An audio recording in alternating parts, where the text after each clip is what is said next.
very close, very close. We could bring some of these hostages home very soon. Finally, something is happening.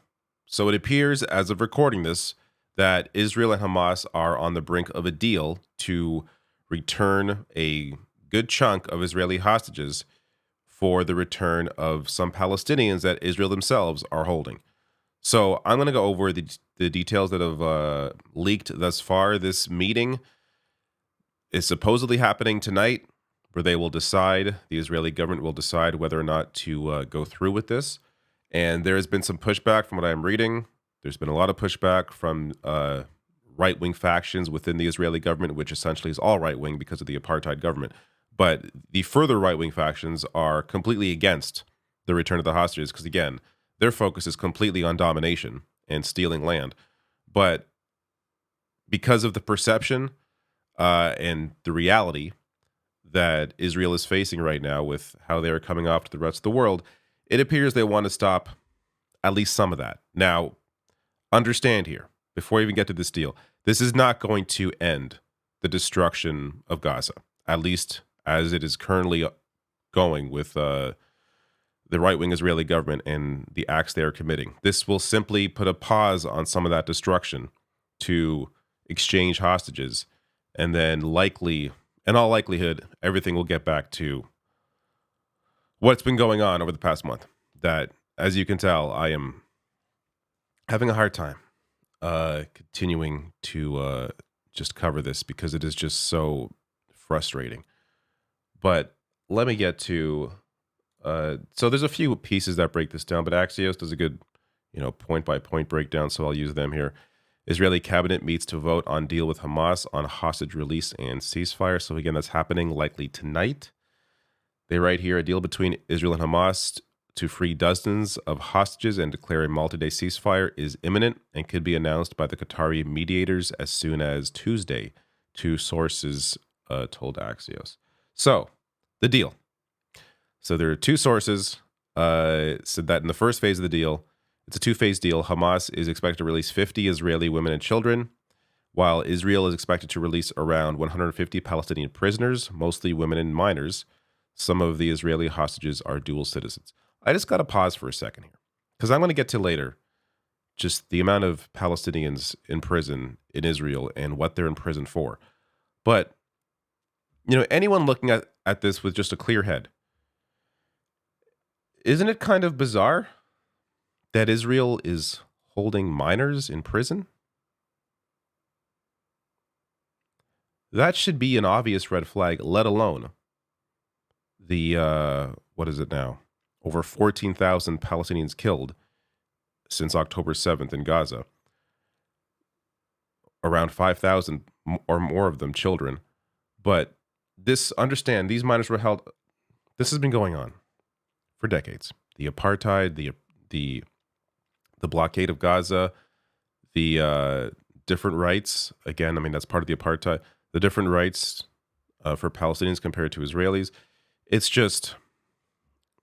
It's been so clear the human rights abuses have been talked about, have been discussed by major human rights organizations like Amnesty International, Human Rights Watch, Israel-based B'Tselem, the UN, others have documented this for decades.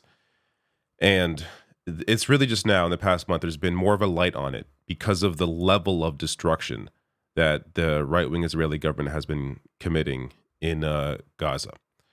So that's the one phase.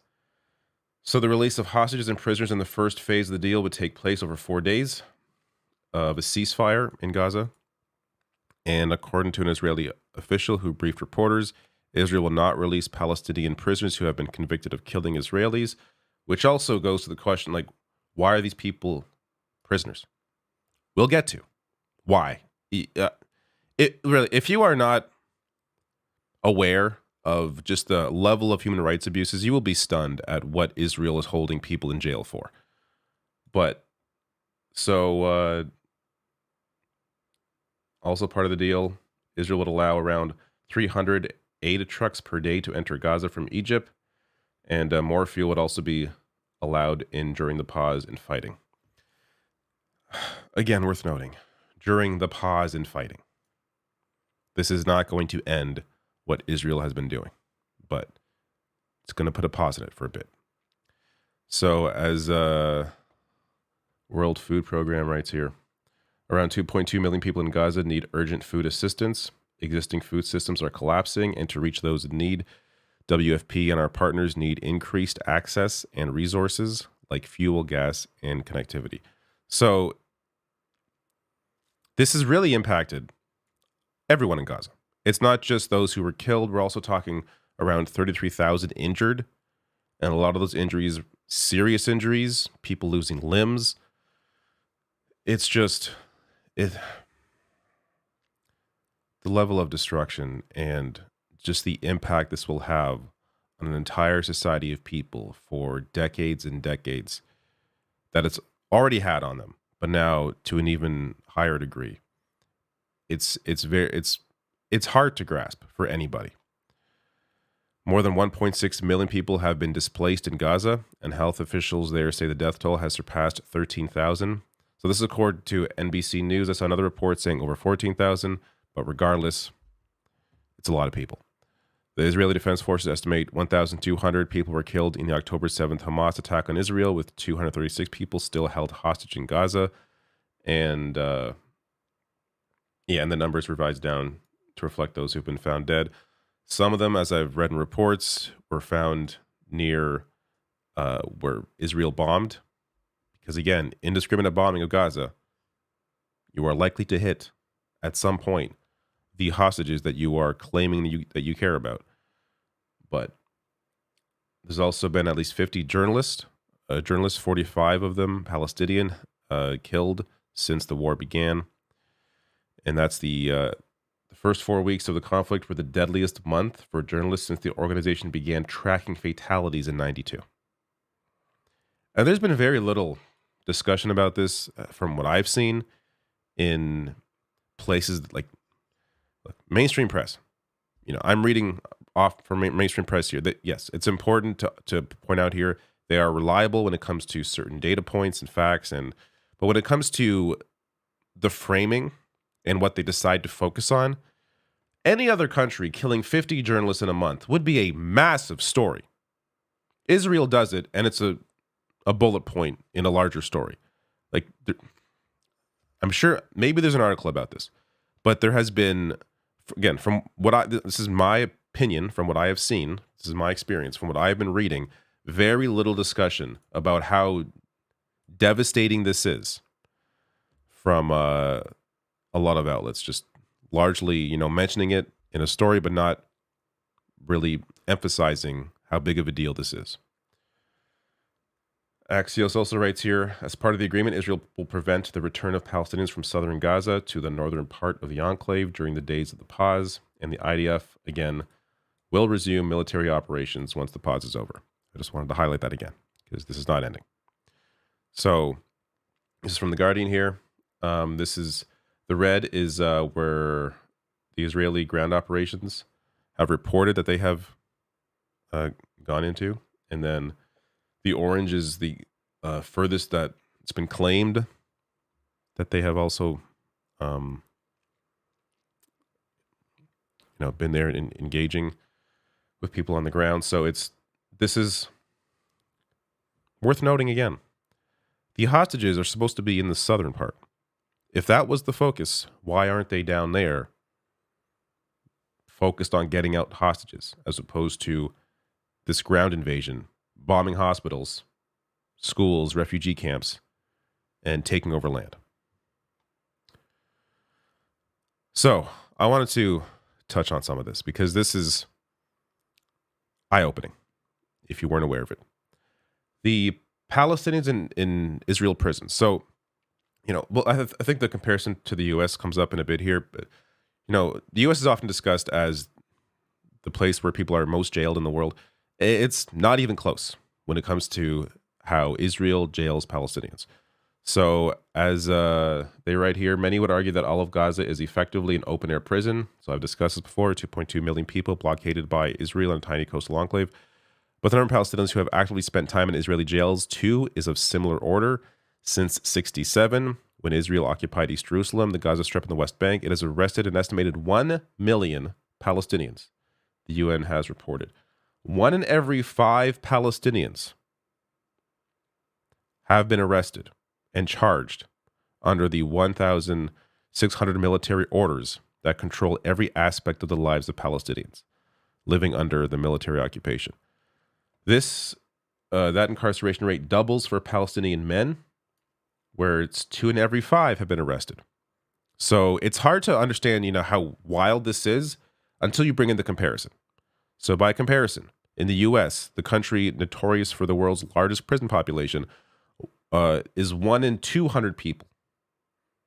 1 in 200 compared to 2 in 5, or I guess you could say 1 in 5, but 2 in 5 men, or 1 in 5 people.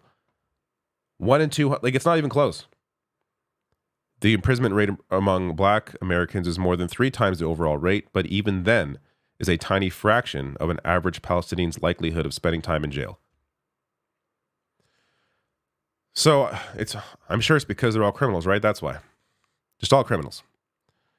Yeah, criminals because they participated in organizing of protests, printing and distributing political material, waving flags, and other political symbols, and any activity that demonstrates sympathy for an organization deemed illegal under military orders.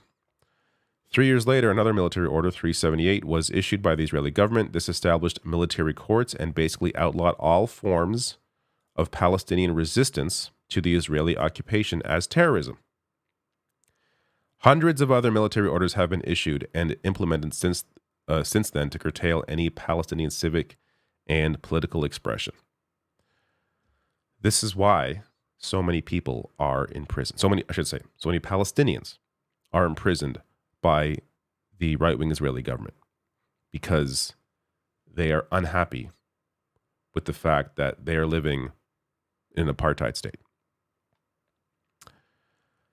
There's also administrative detention. This is, think Rikers, but on steroids.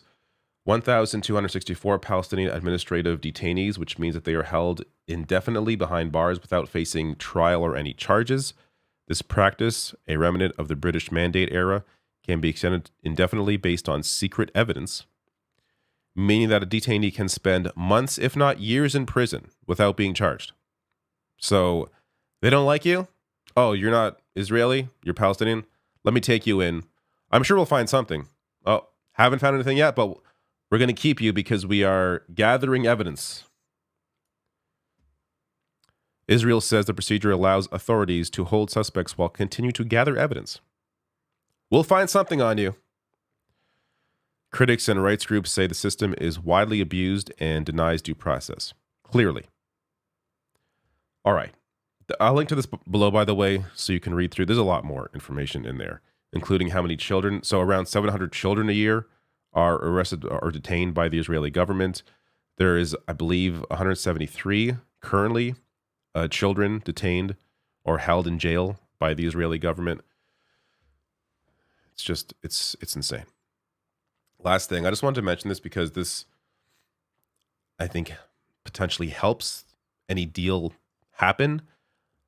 You have to, at least I'm assuming, that behind the scenes, there is pressure being put on by the U.S. government. Because they're seeing right now how this is really hurting Joe Biden. So if, as I've said before, if Joe Biden cared about the lives of people, he would have called for a ceasefire a long time ago.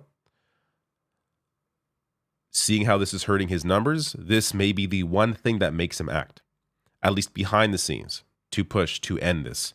Or, as we're going to see, maybe push for a few days to end this, to exchange hostages, and then we'll see where it goes from there. But you have here majority disapproving of Biden's handling of what they call a war. I mean, it's incredibly one-sided here for a war.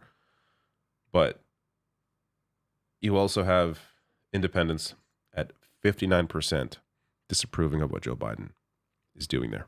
So this is, and it's also really hurt him with young people. This is also part of a larger bunch of poll series. Hit his lowest approval rating ever.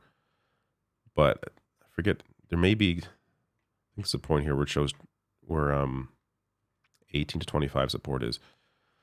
But regardless, his support has dropped considerably, while Trump's has largely remained the same because, to be clear again, Biden is not losing support to Trump necessarily. He's losing support to the couch. People are just no longer in support of either party. They go from Biden to being like, screw this, even to see, to see who they maybe thought was someone who cared more about human rights, to see how he's acting right now, how Joe Biden is acting right now in the face of a massive human rights issue, and see that he's acting no different than your average Republican, I think has turned a lot of people off, especially young people who pay close attention to this. So it's hurting him. Let's hope this deal goes through, but the larger issue, of course, is the ongoing apartheid, the ongoing occupation, the blockade. It can't simply end with this hostage exchange.